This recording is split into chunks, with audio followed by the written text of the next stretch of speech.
Welcome. Long before there was an Earth, long before there was a Sunday, there was only a great cold drifting cloud, turning slowly in the dark. Everything you know came from that cloud. The ground beneath your home, the water in the oceans, the air, the mountains, the light of morning. All of it began there 4.5 billion years ago in a quiet corner of the galaxy. Tonight we're going to watch it happen. Slowly, gently, from the first drifting dust to the small blue world where you rest tonight. You don't have to stay awake for the end.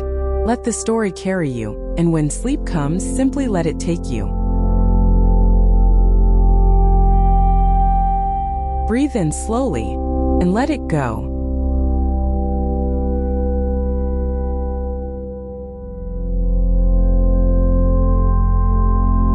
Our story begins with a cloud, and with a whisper that set it falling.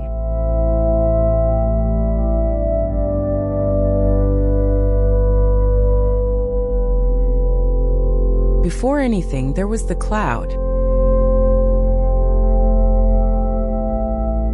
A vast, slow cloud of gas and fine dust, drifting in the space between the stars. Light years across, cold and dark and patient.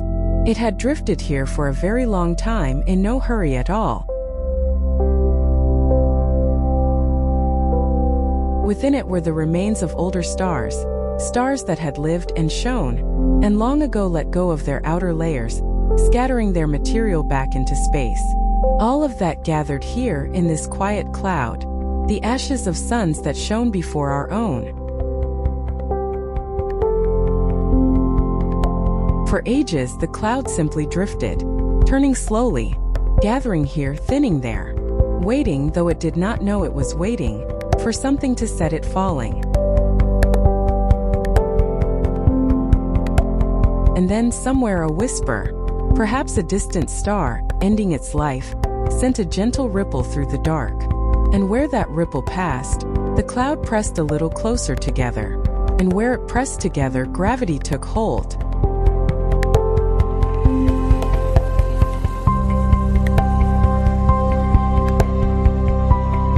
And slowly, so slowly, a part of the great cloud began to draw inward, to gather, to fall gently toward its own center. The story of our world had begun.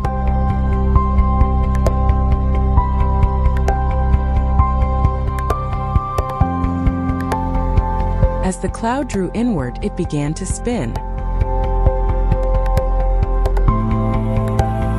It had always been turning gently the way great clouds do. But as it gathered, drawing in upon itself, that slow turning grew, the way a spinning figure turns faster as they draw in their arms. Slowly, patiently, the gathering cloud began to whirl. And as it whirled, it flattened. The great round cloud settled over long ages into a wide turning disk, broad and flat and slowly spinning, with a growing, glowing bulge at its very center. Picture it drifting there in the dark, a vast disk of gas and dust, light years wide, turning gently, glowing softly at its heart. Everything that would one day exist, the sun, the planets, the earth, and you, was somewhere in that quiet turning disk. At the center, more and more material gathered, and pressed down and grew warm. And around it, in the flat and turning disk, the leftover dust drifted in great slow circles, waiting in its own patient way, to become something more.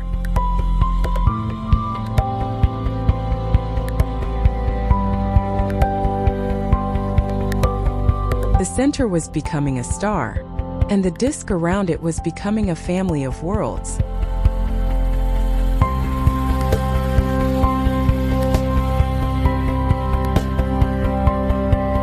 At the heart of the turning disk, a star was being born.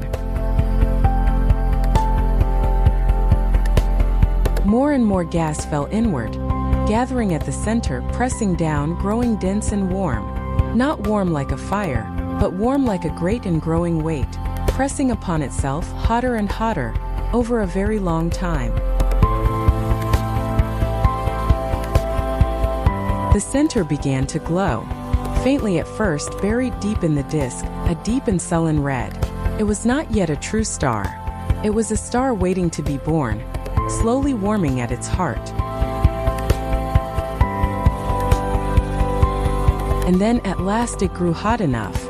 Deep in the core the gas began to burn, not as fire burns, but as stars burn, pressing the smallest pieces of matter together into light. And the center switched on. The sun, young and bright and new, shining out for the very first time into the disk around it. The same sun that rose this morning. The same sun that will rise tomorrow. Here at its very beginning, kindling gently in the dark.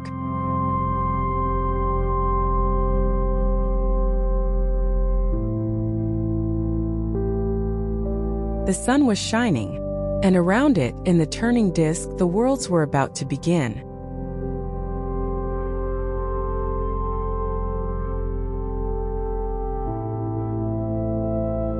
The planets began as specks of dust.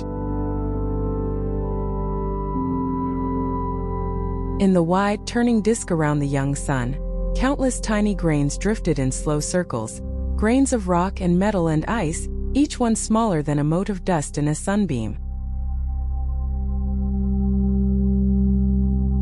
And as they drifted, they touched. Gently, a grain met a grain and stuck and became a slightly larger grain. Slowly, over long ages, the dust gathered itself into clumps, and the clumps into pebbles, and the pebbles into stones, drifting together in the turning disk. The stones gathered into boulders, the boulders into mountains, the mountains into small worlds. And once a world grew large enough, its own gentle gravity began to help, drawing in everything nearby, sweeping its path clear, growing larger still. Near the warm sun, the growing worlds were made of rock and metal, and these became the small, hard, inner planets. Farther out, in the cold, where ice was plentiful, the worlds grew enormous, gathering thick blankets of gas, and these became the giants.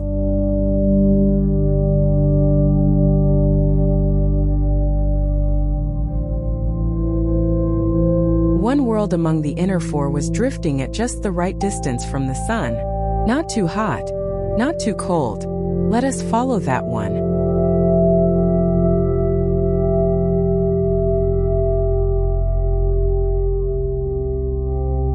The young earth was not the gentle world, you know. At first it was a hot and restless place, glowing molten, still gathering the last of the rock and stone that drifted near. The sky was dark and the ground was young, and the whole world was warm from the making of it. And then, our best understanding says, something remarkable happened.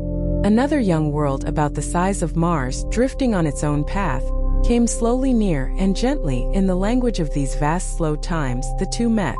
From that meeting, a great ring of material was thrown up around the Earth. And out of that ring, in orbit, a companion gathered itself together. The moon, born beside the Earth near the very beginning, and settling into its long faithful orbit, where it has stayed ever since, keeping watch over every night that would ever follow. Slowly the young Earth began to cool. A hard crust formed. Steam rose and gathered into a first thin sky. And as it cooled further, the water began to fall, rain, the first rain, falling for ages upon ages, gathering in the low places, until the young world had oceans.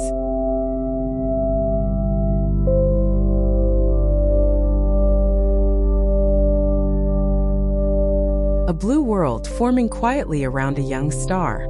Still empty, still waiting, but ready now for whatever might come next.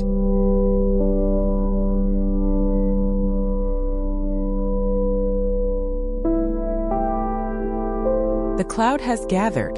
The sun has risen. The worlds have formed and settled into their long, quiet circles. And on one of them you are resting now. The whole slow story goes on turning around you gently as it has for billions of years. The sun shining, the planets circling, the moon keeping its watch. None of it needs anything from you. All of it will still be turning in the morning.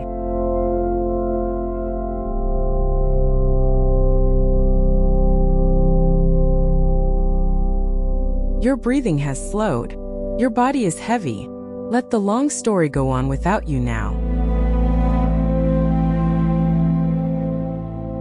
Let the light grow soft. And let yourself drift gently into sleep.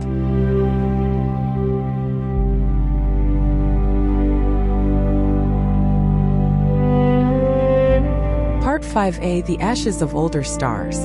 The cloud that made our world was not the first thing there ever was. It was made from the remains of older stars, suns that had lived and shone, and long ago come to their ends, scattering all they had made gently back into space. And that scattered material drifted and gathered over ages beyond counting, into the great cloud that would one day become our sun, and our world and us. So the ground beneath you, the water in the oceans, the iron in your blood, all of it is older than the sun forged in stars that shone and faded before our own star was ever born, and gathered up, patiently, into the cloud from which everything we know began. We are a later chapter in a very long story, built from the ashes of suns that came before, gathered slowly over billions of years from the leftovers of an older cosmos.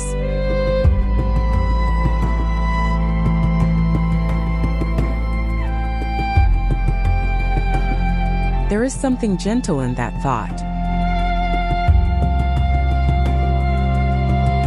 That nothing begins entirely from nothing. That every star, every world is built from the quiet gifts of the ones that came before. The old stars give their material to the dark, and the dark gathers it slowly, and something new begins. You are part of that long handing down, made of ancient things, gathered patiently across unimaginable time, into a small warm life that can lie here tonight and wonder at where it all came from. There is nothing you had to do to belong to this story. You simply do. You are made of it, and it holds you gently as it has held everything, across all the long ages of the turning cosmos. Rest now in that long, quiet belonging.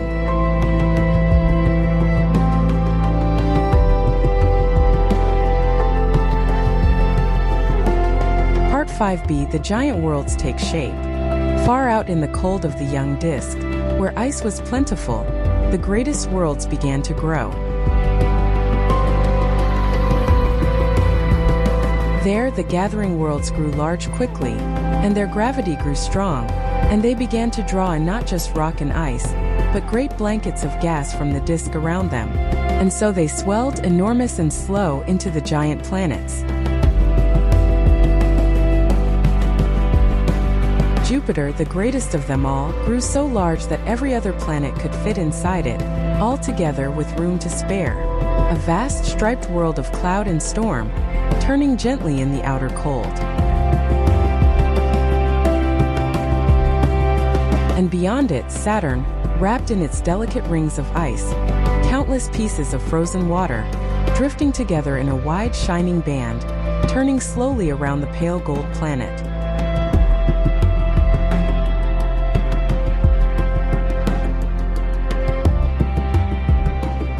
The giants did more than simply grow. They shaped the whole young solar system around them. With their great gravity, they gathered up much of the drifting rubble, or flung it gently to the far edges, or held it in quiet orbits. They swept and settled the outer dark, helping the whole system find its slow, calm order.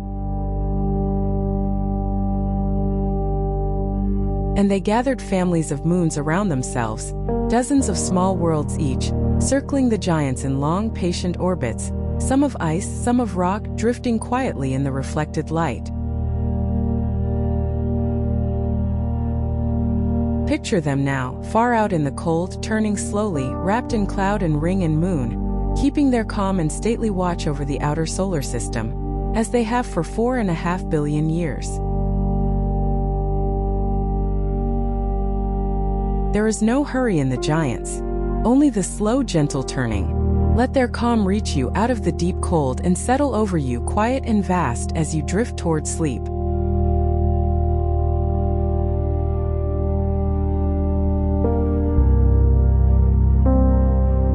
Part 5c. The distant ice worlds.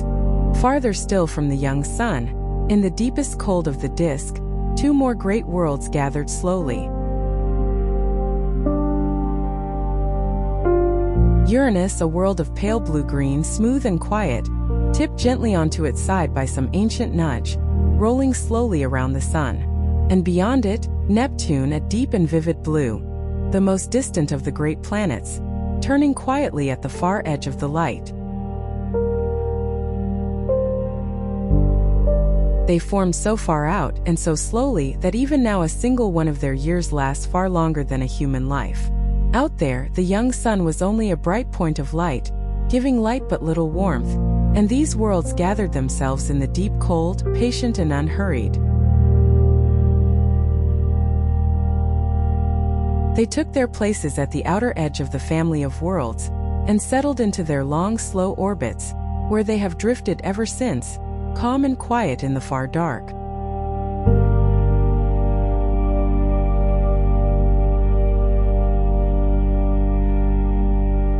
And beyond even Neptune, the disk thinned away into a wide, quiet ring of small, icy worlds. Countless little places of ice and rock, too far and too scattered ever to gather into a single planet, distant Pluto among them, drifting slowly with its quiet moon, out in the deep cold, so far from the sun that a single one of their years lasts hundreds of hours. They were the leftovers, the fragments at the very edge that never quite became worlds, and there they have stayed, drifting patiently in the far dark, undisturbed, since almost the very beginning. They ask for nothing. They simply drift and turn slowly, in the quiet cold at the edge of everything. Let that far, gentle quiet settle over you now. The calm of the outer dark, patient and slow, holding you softly as you drift down toward sleep.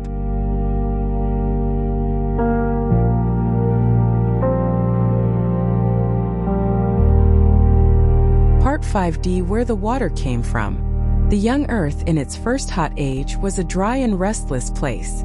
So where did all the water come from? The oceans, the rivers, the rain? Part of the answer, our best understanding says, drifted in gently from the cold outer edges of the young solar system. Comets and icy fragments, wandering inward on their long, slow paths, carrying frozen water gathered far from the sun.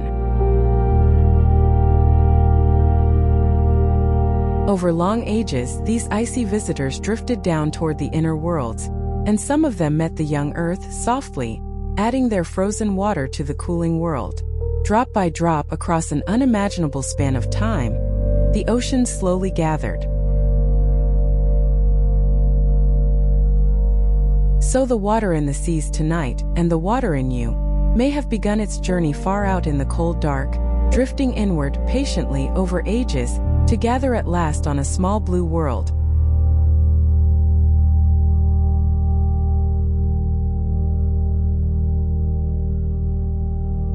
There is something calming in the slow patience of it.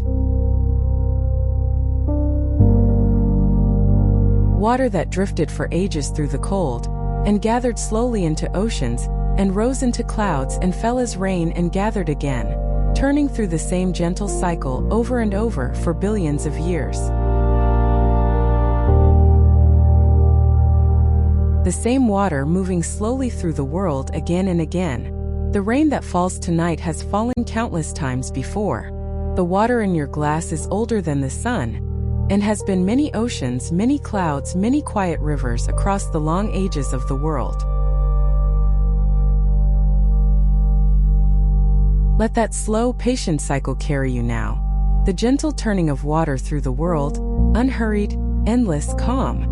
Let it soften your thoughts and cool them, and carry you quietly down toward sleep.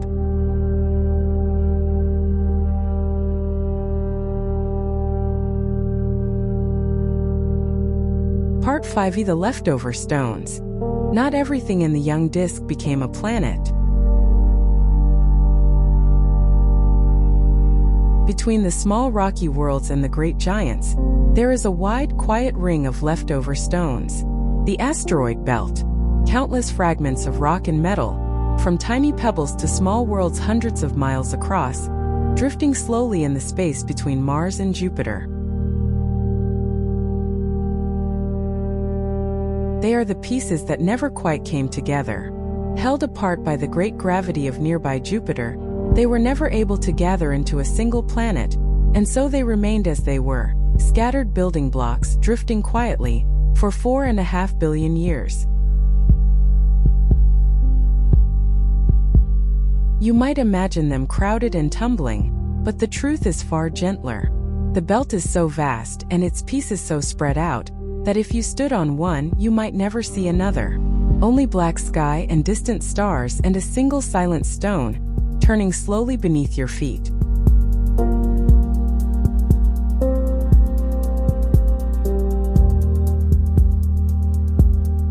These leftover stones are like a memory of how it all began.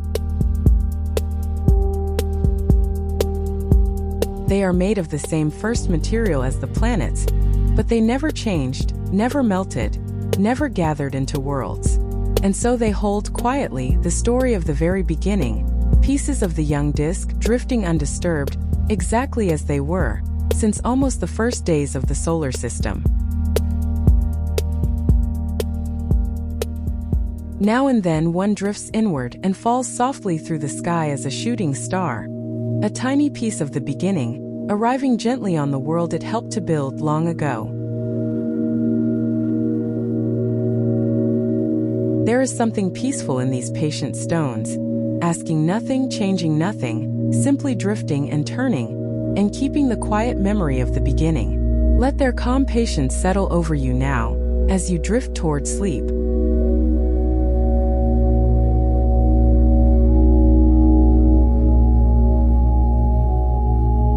Part 5f The Faithful Moon. Of all that formed in those early days, one small world has stayed closest to us of all. The moon. Born beside the young Earth, near the very beginning, from a great ring of material thrown up when another young world drifted gently near. Out of that ring in orbit, the moon gathered itself together, and settled into its long faithful circle, where it has stayed ever since. It has hung over every night of the world's history. It watched the first oceans gather. It watched the first life stir. It has kept its quiet watch over every creature that has ever slept beneath it, all the way down to you tonight. Gray and still and cratered, always keeping the same gentle face turned toward home. A faithful companion from the beginning, circling quietly, keeping us company across the ages.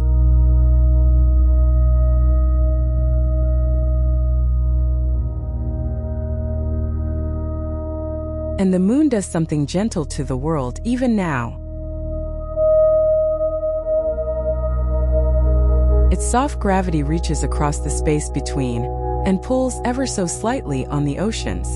And so the tides rise slowly up the shore, and then fall again twice each day, in a slow and steady breathing, older than any living thing. The sea breathes in and out with the turning of the moon. In and out, slow and patient and calm, a rhythm that has kept its steady time for billions of years, and will keep it long after tonight.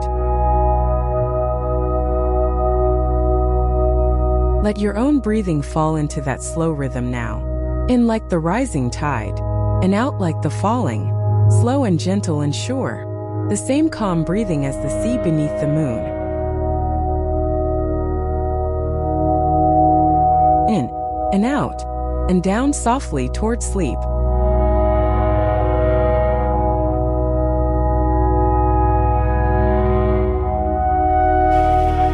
Part 5G. The long calm. Slowly, over long ages, the young solar system settled into peace. In the beginning, it had been a crowded and restless place. Worlds still growing, stray stones still drifting, paths still crossing. But over long ages, the planets swept their paths clear. The drifting rubble was gathered up, or flung to the quiet edges, or settled into the calm ring of the asteroid belt.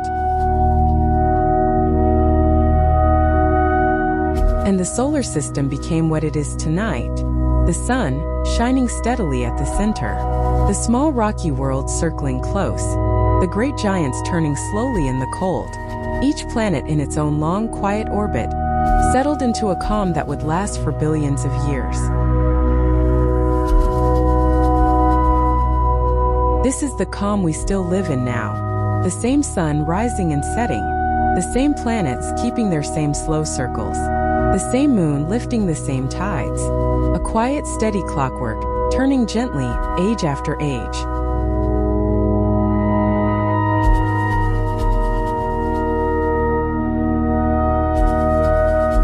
There is a deep comfort in that steadiness. The solar system does not change quickly. It simply turns patiently, in the same slow rhythm it found long ago. The sun rises as it always has. The planets circle as they always have. The moon keeps its faithful watch as it always has. Whatever happens in a single day on a single world, the great slow clockwork keeps its steady time, calm and unhurried, as it has for 4.5 billion years, and will for billions more. You can rest inside that steadiness tonight. The same reliable turning that has held everything gently in place since the beginning. The sun will rise again in the morning as it always has. There is nothing you need to hold together. The cosmos holds it quietly for you. Let it turn and rest.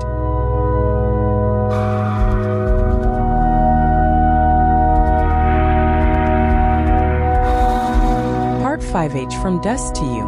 On one small blue world, in the warmth of a steady star, something new quietly began. In the young oceans, in the gentle light, life took its first small hold. So small at first that it could not be seen.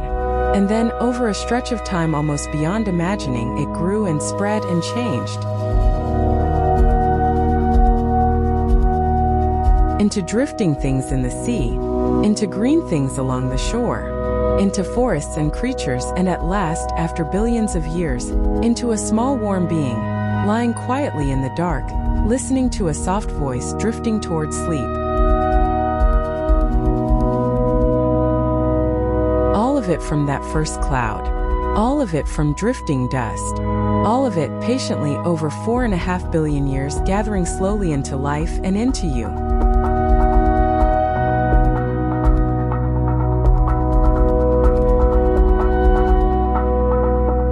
Here is the quiet wonder of the whole story.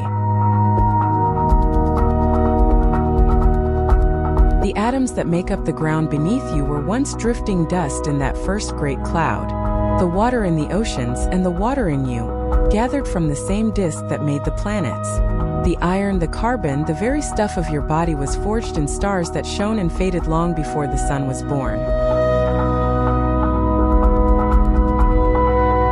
You are made of the oldest things there are, gathered slowly over an unimaginable time, into a small warm life that can lie here tonight and wonder where it all came from. From a cloud in the dark, to a turning disk, to a shining sun and a family of worlds, to a small blue planet and oceans and life in you. It is one long, quiet story, and you are its most recent chapter. And it asks nothing of you tonight but to rest.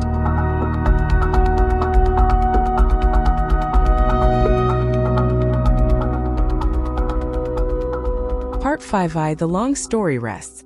The cloud has gathered. The sun has risen. The worlds have formed and settled into their long, quiet circles. And on one of them you are resting now. The whole slow story goes on turning around you gently as it has for billions of years. The sun shining, the planets circling, the moon keeping its watch, the tides breathing in and out along the shore. None of it needs anything from you. It has carried itself patiently for 4.5 billion years without your worry. And it will carry on gently all through the night, and it will still be turning in the morning, exactly as it always has.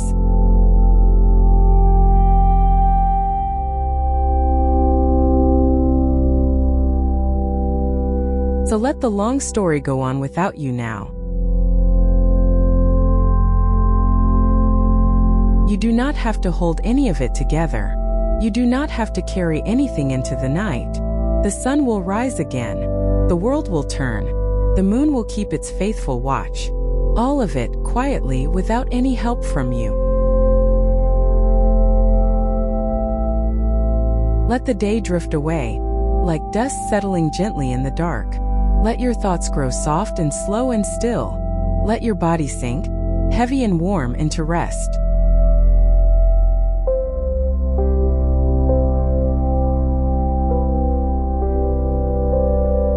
Your breathing has slowed. Your body is heavy and calm and still.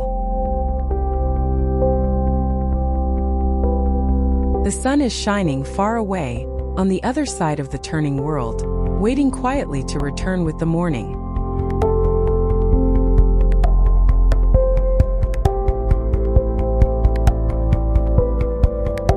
Let the light grow soft.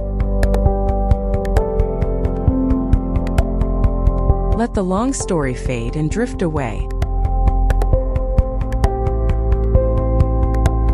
And let yourself sink gently all the way down into a deep and peaceful sleep.